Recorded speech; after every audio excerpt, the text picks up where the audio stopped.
panel member or board? Hi, I'm Carissa Chase. I'm a potter, and I just wanted to touch on something that Keegan actually said about people supporting each other. And I feel like everybody's talking about this art hub, and I feel like it needs to start here, because I'm talking to people about my concept, and they're saying, sort of, oh, we've already seen that, there's too many markets, and I even had somebody from a gallery say, oh, good luck with that.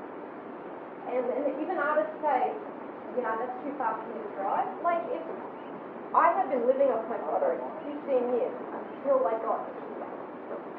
So, I feel like everybody is kind of jaded with the whole thing. Everybody wants something to happen, but nobody actually wants to get behind it. Like, I'm spending thousands of my own dollars on this so that people like myself can make money from what they do.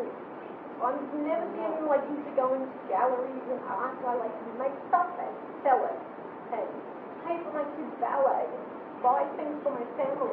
But when people are so, yeah, we've already done that and good luck with that, it's so disappointing as a professional artist that the older generation is a little bit over it, yet they want all these wonderful things to happen, yet someone who's spending their own money, everybody wants it to come from the government, yet here I am. I've just come here, and I'm telling you, I've been to Boston markets and New York City markets, and yes, we have markets here, and they're not good enough. They're not good enough for what we need. So, you really nailed it about people are just like, Melbourne and bigger cities, they get it, they support each other, there is enough for everyone. But here, it's just so, whatever. Okay, thanks for your Thank you. Everybody, I hope you're all having a lovely time. But if we go back and start thinking in the 80s, we had a cultural festival here. And we had pergolas out across the river. The whole town became envious of what was going on. All the artists got behind it. The university, the TAFE college. It was absolutely an amazing fortnight. Then all of a sudden, we pulled it all down. Everyone went flat. Now, I've taught in the prison system for 27 years. And I also run an art school for children. I specialise for children. I'm retired from the prison system now, but I have children that are doing all sorts of things. They go to dance classes, they go to art classes, they go to music lessons, they play sport. But most of them do at least 3 cultural things and only 1 sport. They get to the age of 16 and suddenly it's dead. They don't go any further with it. They've got future studies at universities, things like that. But in the actual dance field, it then becomes a very minute group. Now the parents have spent all this money to have these children trained and disciplined. Where are we going wrong? Because from 16 on, we lose them. Isn't it time we grab them and we nurture them? You're all talking about this art hub. And I've heard all these ideas bouncing around. This, that, and somewhere else.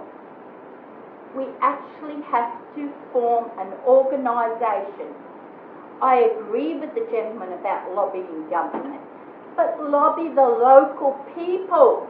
Forget about this government. Forget about free handouts. I run an art school. I've done it out of my own pocket for 42 years.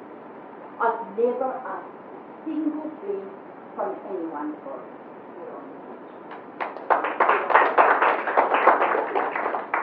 Now, I have these amazing children that at Christmas time I get over 1,000 Christmas cards. My postie hates me. From all over the world. I've got children that have gone down there, the architects, you name it. but they all say the same thing. There's this great gap from 16 to 25. I think you'll have to agree. In this town, it goes flat. So, hey, well, look at all these people here, and we're only a tiny little tip of the iceberg. Start turning around and getting that invigoration that we had in the 80s alive again. Thank you. I've been in the arts industry managing the arts organisations for about 8 years or so. So I became an independent artist, so I can totally relate to what Caruso's saying. So we're here to support by all means, so don't feel like you're the only person. I'd just like to talk about two matters today that seems to be over and over and over again. We have a fabulous group of people assembled today. We had another one with Arts Matters, whenever that was, about 15 months ago or so. So if we take away anything today, can we continue the conversation? I'm president of Arts NQ Inc., which is a not-for-profit organisation, and what we want to do is be the unified voice for the arts in Townsville. So we're all saying, we're all working, we're splintering off, we don't get together very often. Well, we actually have this organisation that's here now. It's been operational for about 25 years. We rebadged it, called it Arts Inc. So please speak to me for anybody that wants to be involved. We're here to help, we're trying to lobby, we're trying to be the arts organisation that governments come to, anybody comes to that is looking for artists. So we're here already, we're trying hard to do our best. The other thing I just wanted to say is after Arts Matters, that time ago, and I'm really thrilled to have everybody on the panel here today because we actually might be able to create some art. I had an idea that it would be really fabulous to change the messages about what we do. So, saying about sport, we often use this parallel that, art is lesser than sport or what would the ratepayers say if we look at getting something done? Well, actually, to me, it's about the way we present ourselves and the messages that we send. So what I'd like to do is to create a targeted campaign, multimedia campaign, that actually says that art is everywhere. We're not all just artists. Everywhere we go, somebody has created something. And without art, we wouldn't have a society, regardless of even if we're in Townsville or not. So with all of you here that talked about, looking at a holistic horizon view, I'd love to engage a photographer, graphic designer. TEL, you can show our Art is Everywhere campaign. Andrew, you can create the TV. And Alex, you can give us free advertising. So I'd love to get together with all of you. I think it's a fabulous idea. I can already see the script. I can see it up on the TV screen in the mall, or the old mall, that Shannon and I have talked about in get rid of that dreadful TV going, and let's turn it into something positive.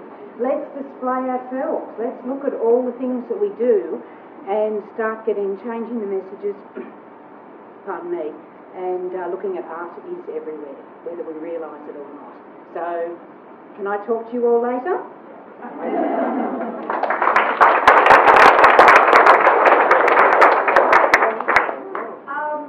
Hi, my name's Claire. I am an editor with Mayhem magazine from Shameless Promotion. You guys may or may not have heard of us before. We've been around for about 3 years. This is Celeste, my business partner. Just commenting, we will advertise the idea in our magazine for sure. We noticed the gap between the 16 to the 25-year-old market. Having been born and raised here, God, I hated being a teenager. It just sucked. There was nothing to do, absolutely nothing to do. So our magazine is self-funded, works on a volunteer basis. Celeste and I both have full-time jobs. We do this on the side. I guess we work because of the support amongst our immediate creatives. Our content alone works by the support within us. It's the local, wider community which we're struggling to get support from. we're paying for the printing, who we couldn't get support from here, so we've had to outsource to other companies who will give it to us cheaper, give us more copies so we can circulate copies wider amongst Townsville to get the word out there. We promote locally through holding every issue that we release, we hold a party. So we are featuring local designers, artists, musicians at each party. We're promoting local businesses where we're holding the party, so that changes every release issue. So I guess my question is, how can we work through advertising to get local, wider community on board to help get us smaller creative industry out there? We used to charge for the magazine. People weren't interested. We're free now and everyone loves us. Everyone's picking us up everywhere. But now, you know, how are we going to survive now that we've sort of established ourselves without that wider support? Because it would be a shame to give this up. So that's all I have to say. Thank you. I'm Laurie Hurst. I'm involved with Writers and Townsville Society. In 2013, we're celebrating 40 years as a writers group, which is pretty amazing as far as I'm concerned. To celebrate our 40th anniversary, we're putting together an anthology, which, thank you very much to Townsville City Council. They are helping us with funding. This is contemporary stories on Townsville and regions, which includes Burdekin, Hinchinbrook, Charters Towers, Townsville of course, and we're hoping Palm Island. I really want people to understand we want submissions. What we're trying to do, we're not putting together a tourist brochure. We want stories about the unique aspects of our area. It is special, and stories about how you see it. You're new to Townsville.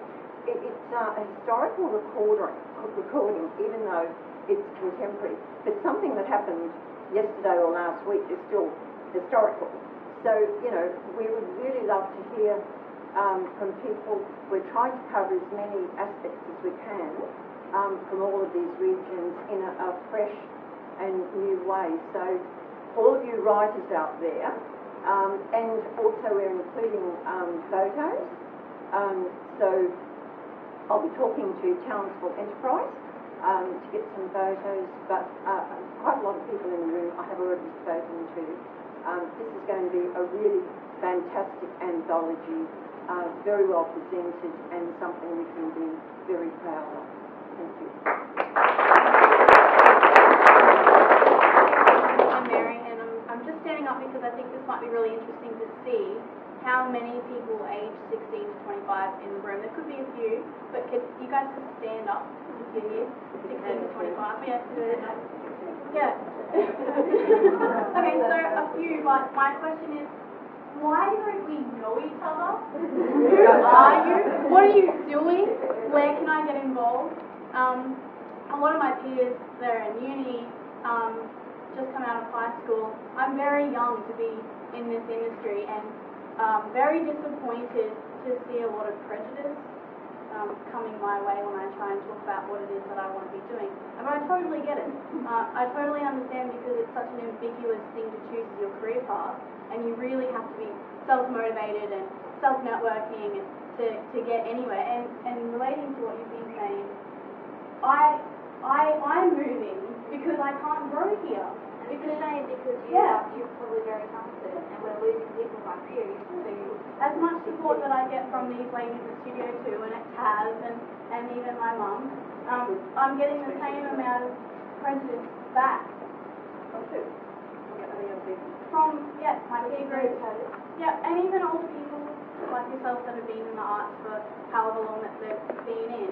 It's almost like, why are you becoming an artist when you could just sort of get like $400 to $500 a hobby? There are people who've done this as a hobby, as a way of stretching for 30, 40 years, and then there are people who are younger who want to move on.